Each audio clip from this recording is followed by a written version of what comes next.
Hello and welcome to episode 48 of the Fish Tank. And perhaps in the true Christmas spirit, I should just put an old repeat on from earlier on in the series, like I do with most Christmas television. But as my New Year's resolution this year, I'm planning on doing a lot of water sports. Hence me wearing the wetsuit, and I fancy doing a bit of boarding and stuff like that. So getting ready for that next year. So anyway, it's time to get on with the show. And there we go, got it stood up now. Get on that in the new year. Thought I may as well get in the bathtub ready for a bit of water sports and stuff like that. But there we go. So anyway, it's time for Apology of the Week. On last week's show, I accused the Archbishop of York of playing strip poker. Did he? No, he's just that's why I'm apologising. He doesn't. So he didn't play strip poker? No, he just chops his dog collar up, right?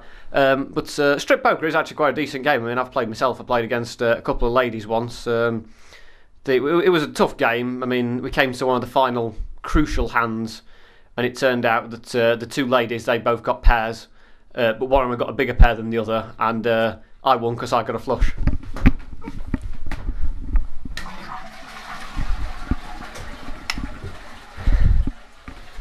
Well, I'll tell you what's there, might as well do that joke.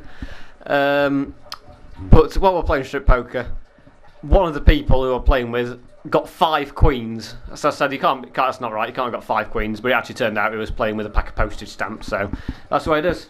Right, so on with the show, and I've actually got some Christmas cards that were bought to me by, sent to me by friends of the Fish Tank.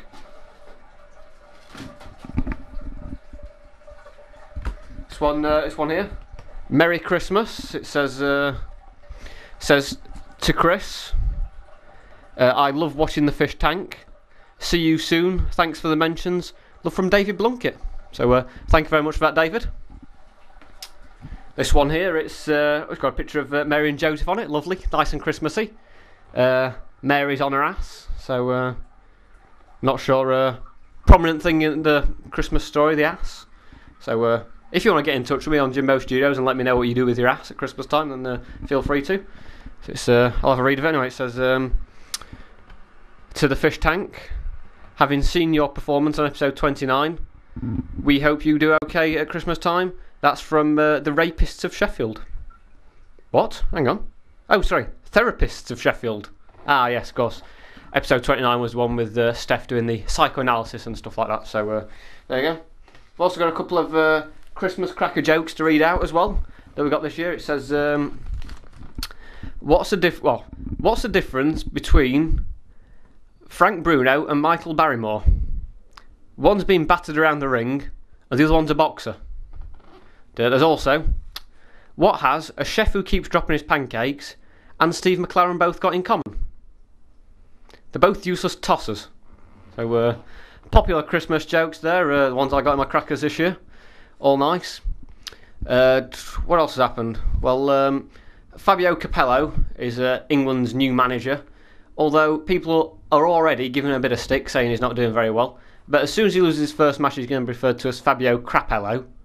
And Brian Barwick, when he gave him the job, said that Capello was a winner with a capital W, which obviously makes a difference from McLaren, who was something else with a capital W, if I'm being honest. But hey, that's the way it is. And so it's time for Celebometer. And on this week's show, I briefly mentioned them last week, the winners of the X Factor, because Christmas number 1 this year is taken up by Leon, who won the X Factor. I can't help notice, last year's winner was Leona. Right? This year's Leon. You've taken away the A, taken away the last letter of the name to get Leon. Next year, if your name's Leo, get yourself involved in the X Factor, you could very well win it. And then the year after, if your name's Lee, spelled L-E, perhaps you're, I don't know, from the Far East somewhere, might be Chinese perhaps, get yourself involved, you're probably going to win it. So it's quite annoying that the Christmas number 1's now taken over by just reality TV songs, because I noticed Roy Wood from Wizard, I Wish It Could Be Christmas Every Day and all that, he was on the radio earlier on. He says after Christmas, he gets a paycheck for the royalties that he gets when the record's played over Christmas time for £50,000, which is a fair amount of money. Well, I suppose no wonder he says, I wish it could be Christmas every day, if he gets 50 grand every time. If you think about it. So that's the way it is. And it's now time for the headline of the week. Which This week comes from a newspaper. I'm not exactly sure which one it is. I think it's from a magazine, The Horse and Hound. And the headline was, Horse Festival deemed one of the most successful yet. Not really very funny, to be honest. But it did say straight underneath it, that despite one horse drowning on the first day and 53 people being arrested. So God knows what normally happens at the horse festival. Perhaps there's an earthquake or something, or a mad gunman goes in and shoots everyone, or something like that. Or all the horses get cooked by a mad chef who runs in.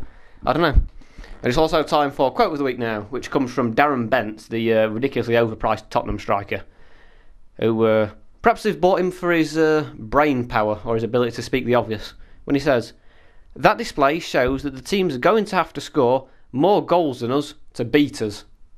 So spot on there from Darren Bent. Perhaps he should be a commentator like John Motson with his high skills and stuff like that. So that's about all for the Fish Tank, but we'd like to say me and Jimbo are going to do a commentary on a show soon, so if there's a show that you've particularly liked and you'd like us to do a commentary, then just let us know what it is. And that's about all. But as you may have noticed last week on the show, I was dressed as Father Christmas, and I did deliver presents to everyone, although there was a slight problem in the terms that 3 of the reindeer that I got died as we were travelling over Barcelona. We got hit by a Boeing 747. Apparently all the people who saw the incident said that the reindeer in Spain died mainly because of the plane. See you next week.